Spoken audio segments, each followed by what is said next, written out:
So one night, some friends and I were playing hide and seek in our hometown. We were probably like 13 at the time. I went into a small area that's basically like a shortcut from the main road to the side road. I unfortunately went alone, and I didn't even think of what could happen. Remember, we were only 13 at the time, and we didn't bring phones with us, so if something happened to us, nobody would even know. So the game started, and I ran, sprinting through the wooded area. The first 30 seconds were good. Disclaimer, we have a rule that we have to come to the checkpoint where we start, and we have to save ourselves from not getting picked to search. After around 1 minute, I start hearing footsteps. I say, "Hello, are you one of my friends?" And whoever or whatever it was didn't make a sound, so I started backing out. Fortunately, the wooded area has a main route and 2 side ones, so I could have run either way. I start backing out, and from nowhere the man just appears from the woods and starts sprinting at me while saying, "I'm gonna catch you," in a creepy and eerie way, like a kidnapper. Fortunately, I train in soccer, so I knew I could definitely outrun him, or at least make a good try. I sprint all the way through the wooded area, with the only light being the moonlight, and after about 2 minutes, he gave up. I continued sprinting and got myself all the way to the checkpoint. I told all of my friends what had just happened. Of course, no one believed, but I didn't care since I knew it was real. To this day, I still don't know who or what had tried to catch me that night. But what I do know for sure, if I wasn't a sports guy, the outcome would be very, very different.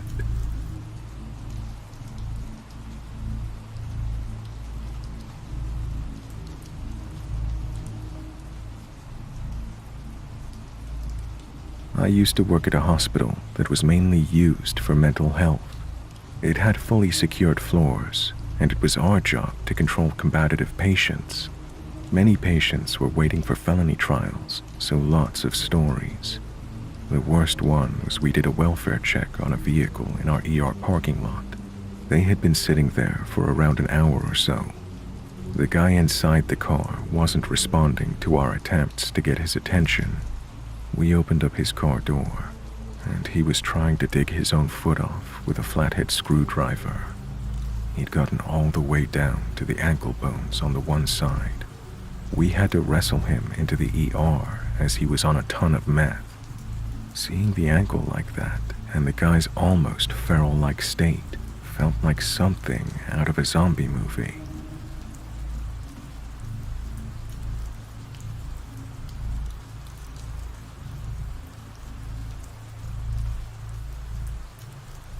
Two stories come to mind, both while hiking through the PCT. In Washington, my hiking partner and I did roughly 30 minutes of hiking at dusk.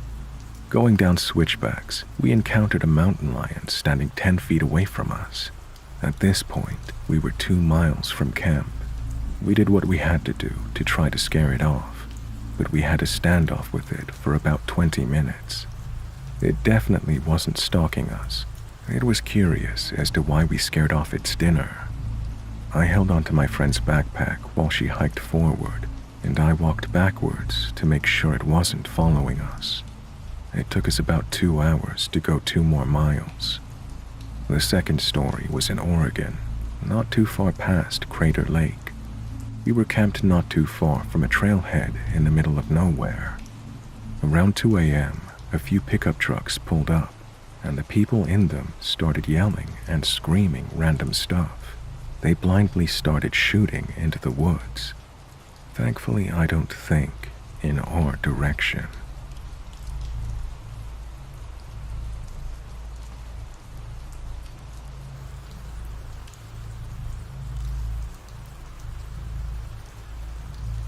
This is a bit different than other stories, but it gave me chills. My mom's best friend owns a farm about half an hour from where I grew up. We went there nearly every weekend to help with upkeep and caring for our horses. All day you could just feel a storm brewing. The wind, humidity. Outside had a greenish tint, and the clouds rolling in as the sun was setting. Right after supper, it started raining hard. A lot of wind and lightning too. I was looking out of the window across the yard, and I thought I saw something above the barn on the far side of the yard. I was petrified. It looked like rotation in the clouds, and it started lowering down. I pointed it out to my dad. He said it was rain bouncing off the roof of the barn. We both looked out for a moment and clearly saw it suck back up into the clouds. I got goosebumps. We looked at each other for a second in disbelief. Then he shrugged and went back into the living room. I sheltered in the bathroom. The next day, we saw in the news that an F4 tornado ripped through a small town about 24 miles from where we were. I got chills when I saw the news reports.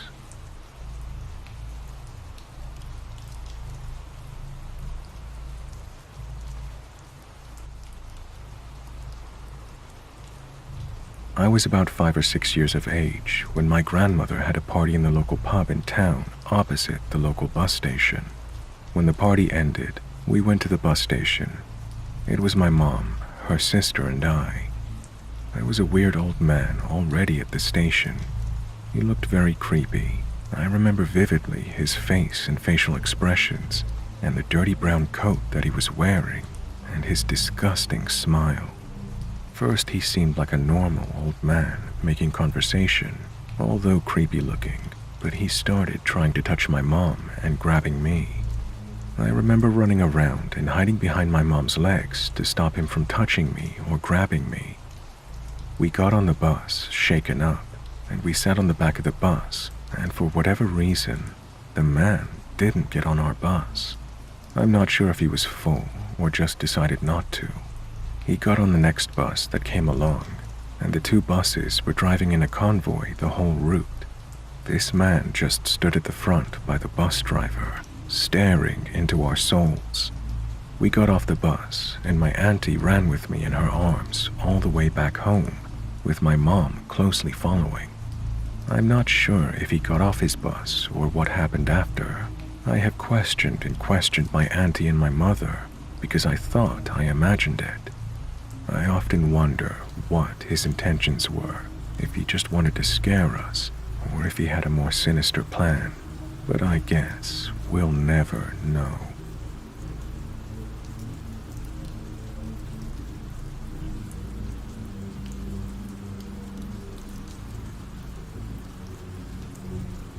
When I was little, I was playing by the dumpster at my apartment complex, and a dog ran up, and I swore, with all that was within me, this dog said, "Hi, Grace."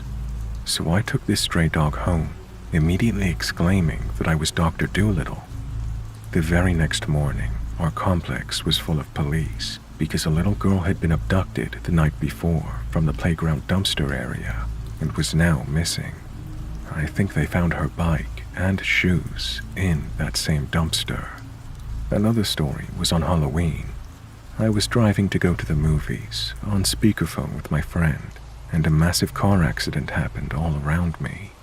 A drunk driver had a head-on collision and tried to flee the scene.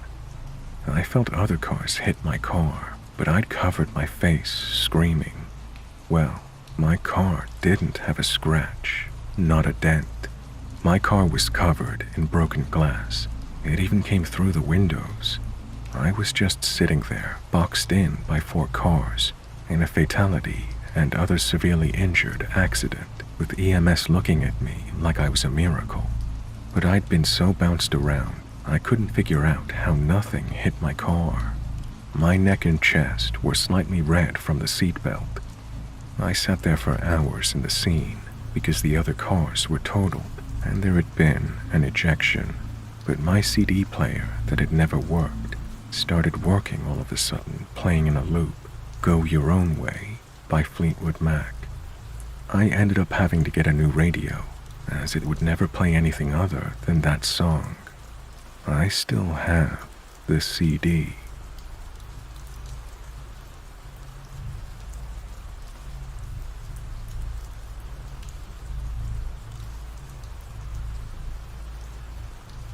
I'm 27, and I'm a big guy with a sedentary lifestyle. I went to a beach with my family the other day. My uncle and cousin asked if I wanted to snorkel with them. My overly confident self said yes, and I borrowed my cousin's snorkel gear while wearing jean shorts. I went swimming for about 15 minutes or so. Then they suggested to lose our life vests so that we could go deeper. I said yes without understanding that you need proper training to do this, and they've done it since they were children, not me. We proceeded without it, and all of a sudden, I found myself not being able to keep up. I tried swimming faster, but suddenly the water got into my snorkel. Fuck. I went up as fast as I could. I took the snorkel off and a wave hit me. We were about 70 meters away from the beach. The water was about 6 meters deep. I panicked. I tried yelling, but more waves hit my face. My uncle and cousin couldn't hear me because they were ahead. I turned back and swam like there was no tomorrow to the beach. More waves hit me, and all of a sudden, with its impeccable timing, cramps. Both of my calves are seizing. I don't know if it was adrenaline or luck, but I managed to swim 50 meters to safety while having cramps in both legs. My uncle and cousin came back shortly after realizing I was gone. I went on playing with sand for the rest of the day to calm my nerves. So please, everyone, if you're going into the sea, have at least basic training and gear with you. Don't fuck around.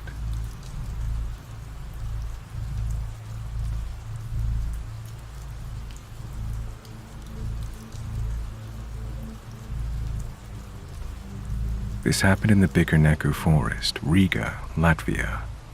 It happened a while ago, back in late June or early August, 2022, at around 9 o'clock at night. It could have been earlier, but it was around that time. A friend and I decided to take photos in the forest. Everything was fine. Of course it was slightly scary, because, well, we're two girls in a forest and it's twilight. At around 9:40, my friend's mom calls her saying we should go back to her place because it's getting late. Understandable. We will go to her place. I ask my friend if we can take the shortcut out of the forest. My friend agrees, which was our biggest mistake. While going through the shortcut, I see a guy in front of us. He was holding an axe in one of his hands, and he was wearing a horse mask. He was about 195 centimeters tall. He was slowly coming towards us. I take my friend's hand because I'm thinking we're about to die, and I tell her, do not go that way. There's a guy wearing a horse mask. She ignores me and continues walking towards him slowly. With no emotion, I just take her hand and force her to run the longer route. While running, I'm not hearing anything she's saying to me because I'm in a panic. I then see a woman walking with 2 average-sized dogs. I know I'm dumb for not warning her about the horse guy. We finally escaped the forest, and we're going to my friend's place. While walking to her place, she's asking me a bunch of questions, like what was that, and other stuff. She also mentions hearing that a guy was running after us. So yeah, we get to her place and talk about what happened. To be honest, I wish that was the end of it. In October of 2022, I'm casually browsing Latvian news and see some articles about a dead person in the same forest that my friend and I were in. Did we escape a murderer?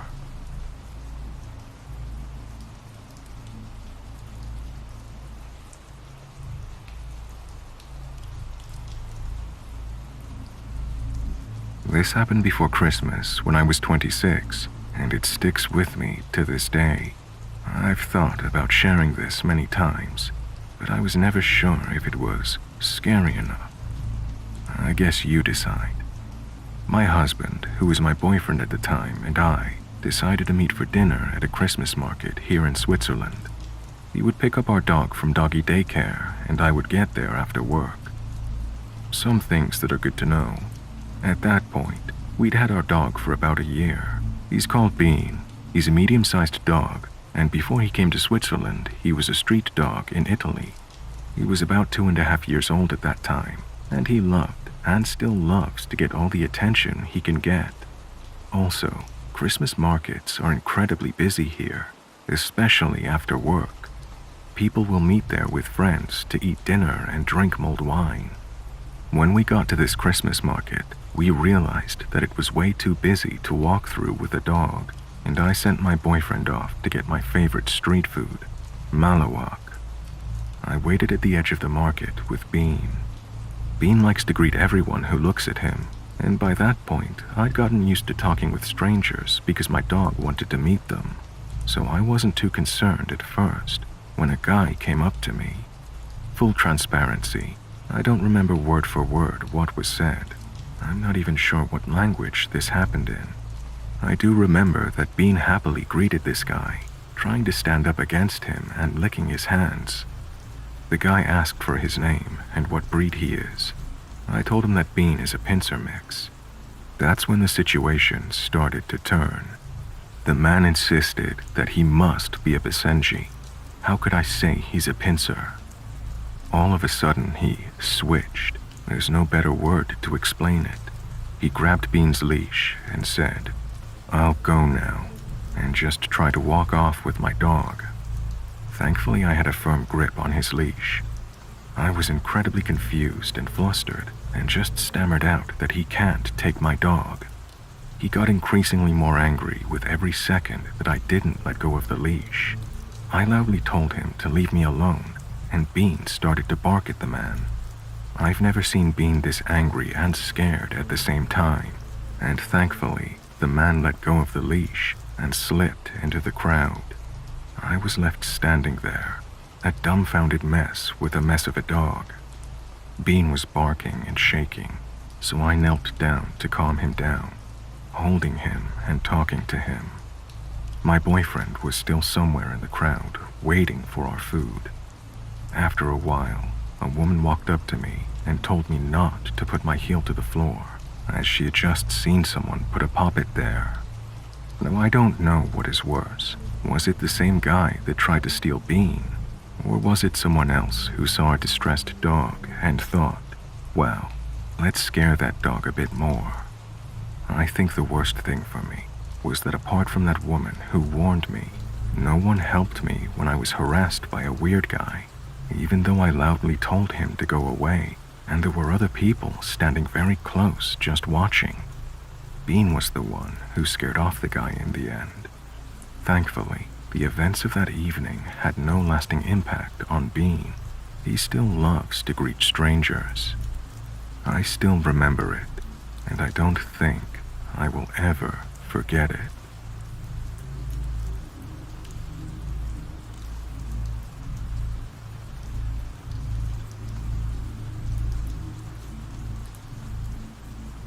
About 12 years ago, while on a 10-day hunting trip in northern Michigan, we were at a place called Dead Stream Swamp. We used to tent it back in these days, and it was about the third week of November, so it was cold, and there was about 6 to 10 inches of snow on the ground.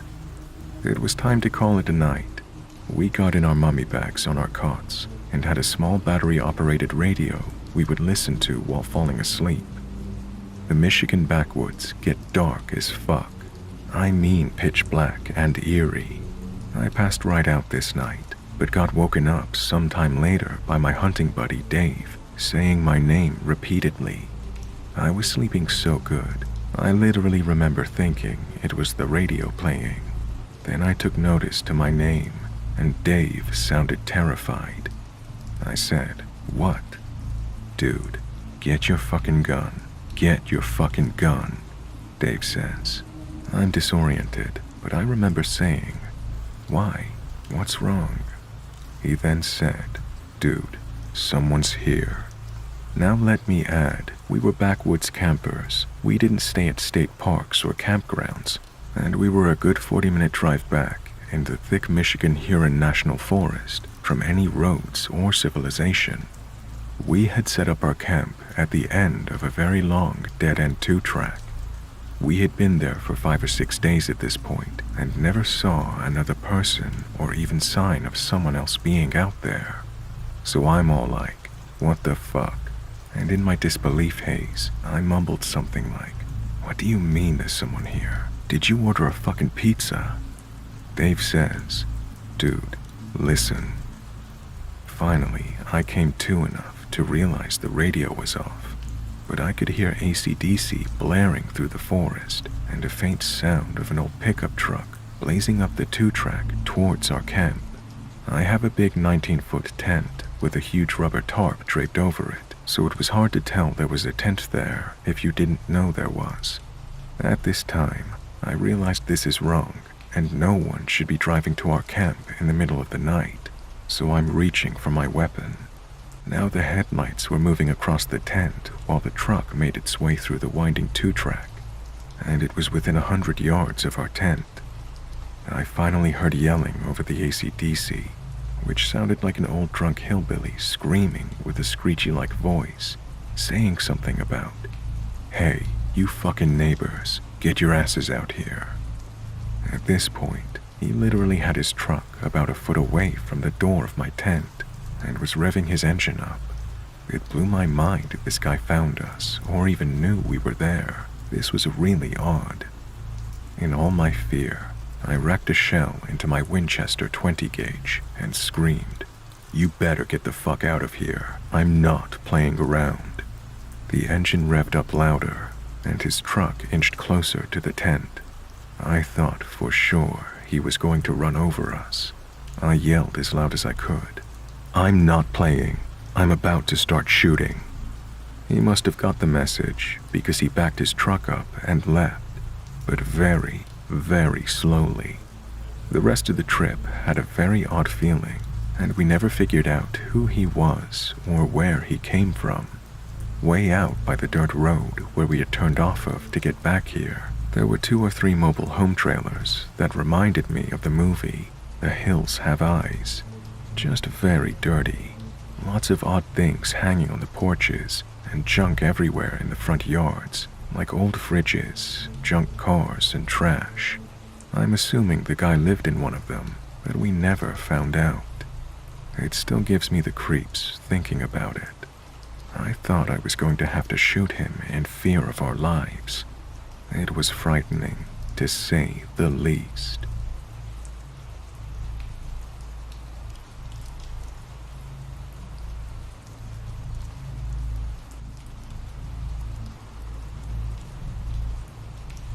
In 2014, I moved to England from Canada to gain work and travel experience, and also to find myself.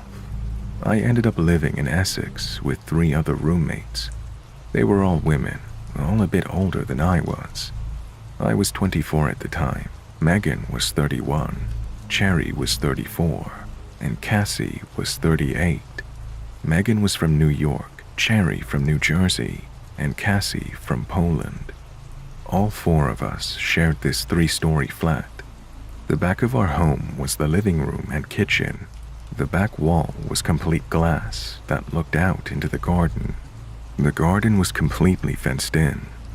The house had an interesting dynamic, to say the least. Tons of stories from that time in my life. I adored all my roommates, except for Cherry. After living with Cherry for 7 months, I was over her antics. One day I come home from work. I lock the door, make myself something to eat, and go up to bed. I brought some work home with me, so I'm in my nightie with all these papers around me and my headphones on, jamming out. I had headphones on because Cherry was out to dinner with work friends. That meant booze, and then soon after, a tantrum was surely to come. I just didn't want to have to listen to her crazy scream crying. I'm working away, completely focused, until I feel something. I look up to see a man standing over me. I don't register it right away and passively say, Cherry's room is on the 2nd floor, and continue to work. Cherry regularly brought strange men home. He doesn't leave. Again, Cherry's room is downstairs, you. He then interrupts. I'm not here for Cherry. A cold chill iced my veins. My fight or flight kicked in just then. I started surveying the situation. I look him up and down. He has a bottle of Prosecco in one hand and a knife in the other.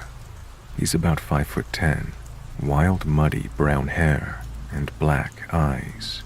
He has a light blue polo shirt on, and one side of his collar is popped up, and he had a distinct Manchester accent. Once I focused in, I realized his eyes were black because his pupils were completely dilated. Shit. I was in trouble. I needed an escape plan. Unfortunately, this man was standing between me and my bedroom door. I needed to get downstairs, but I needed for him to think it was his idea. I decided to play along. Just then, he uses his knife to pop the cork. Prosecco started flowing onto my carpet. I said, "Oh no, let's clean that up. I prefer to drink out of a proper flute anyway." He nodded, replying, "Yeah, you're a proper classy bird. Let's go." I try to act as natural as possible. I try not to show that I'm shaking all over and try to gain control over my breathing. We take the long journey down to the main floor of my flat, all 3 floors. He has the back of my nightie bunched up in one hand, and I could feel the point of the knife graze my back with his other. I was trying to playfully speak with him as we walked down the stairs. I couldn't tell you what I was saying. I was most likely rambling. I couldn't hear anything over my heart beating in my ears. We get to the bottom of the stairs, and there's a hallway to my left that leads to the front door. On my right, which is much closer to us, is the kitchen and living room. We make our way into the kitchen. I point to the cabinets that had the wine glasses. He said he knew where they were, and starts towards them. I now had the kitchen table in between us. It was time to run. I burst into a sprint down the hallway towards the door. My hands fumble over the locks, shaking and sweating. I swing open the door and see 2 men walking across the street. They must have been walking home from the train. There was a big train station in front of our home. I call out to them for help, and suddenly I'm flung onto the ground. Little pebbles piercing my skin sent sharp pains where they jabbed.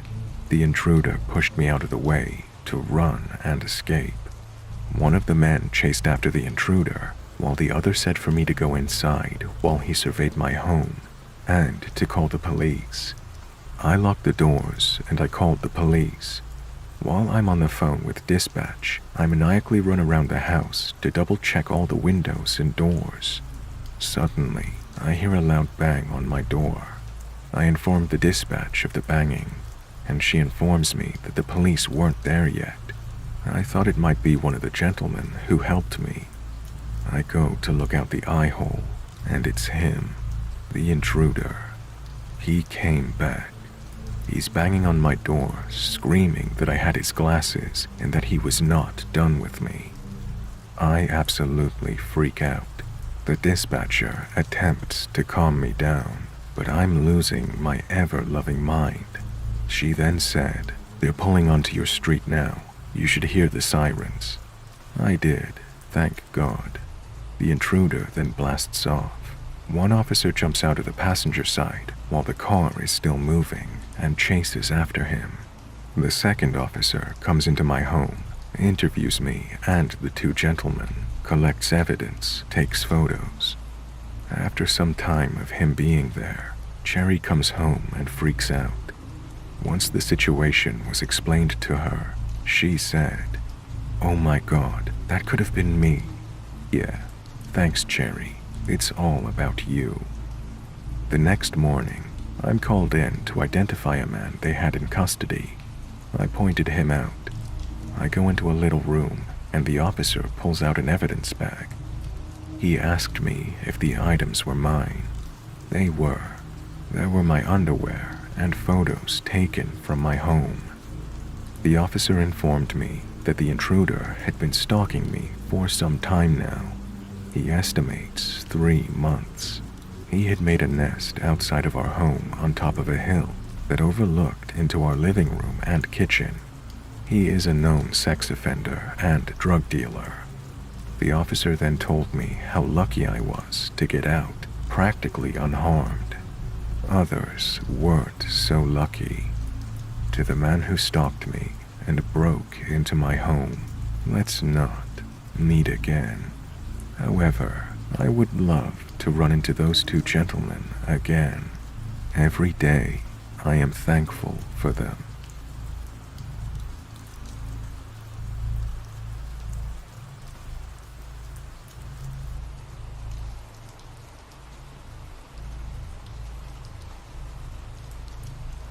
We were on holiday in the south of France on the Atlantic coast near Arcachon. Across from our campsite, there was this huge forest, and one day we decided to drive into it because it had paved roads. We figured it'd be full of hikers, cyclists, holiday homes, and so on, because this was a major tourist hotspot. But there was nothing. Nobody for miles. It was eerily quiet as well. No birds, no animals. What it did have, though, was a collection of seemingly random signs shaped like arrows with numbers on them. At random points, we saw pipes sticking out of the ground, and every now and then we'd run into an unlocked parking lot with jack pumps in them. Now, I'm not superstitious, but my neck hair was standing up. I asked my significant other to turn back to the campsite, and so he turned on the GPS. Okay, no problem. Except our global positioning system failed to globally position us. It didn't recognize the roads we were on, and those roads were getting increasingly dingy. But because we'd been driving for a while, we had no idea in which direction to turn. So my significant other kept on driving, hoping we'd eventually find the way back. All the while, I kept getting this very primal feeling that this was wrong. That we weren't supposed to be here, that there was something in the forest didn't want us there. Or maybe it did, but not for good. After a while, when the roads were getting really dodgy, full of potholes and with weeds coming through, the GPS suddenly sprang back to life, and it told us we were only a couple 100 meters away from the campsite. Okay, seems weird, but my significant other followed the directions. The road we were on turned into a dirt road covered in holes and, for some reason, pottery shards. I kept asking my significant other to turn around, but he refused to and kept pointing to the GPS. At that point, the entrance to the campsite was supposed to be only about 50 yards away. Yet all I could see was trees, and everything was still eerily quiet. No sounds of kids playing in the pool. People talking, cars driving by, nothing. And in the back of my mind, it was still telling me to leave. Now. Get out. I'd had enough. I told my significant other to turn the car around now, or I'd get out and walk out of the damn forest. He looked at me like I was nuts, but he listened. He turned the car around and nearly got stuck in the bushes because by now, the road was little more than a trail.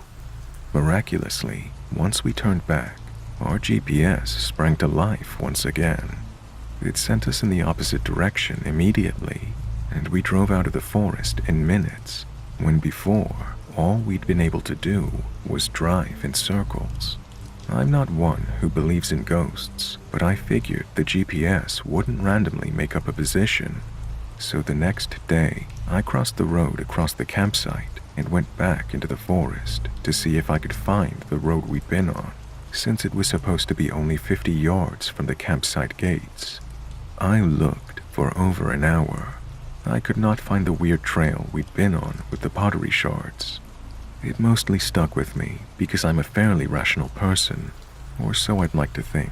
And I've never experienced that feeling that I needed to get out right now, or something bad would befall me. It was decidedly creepy.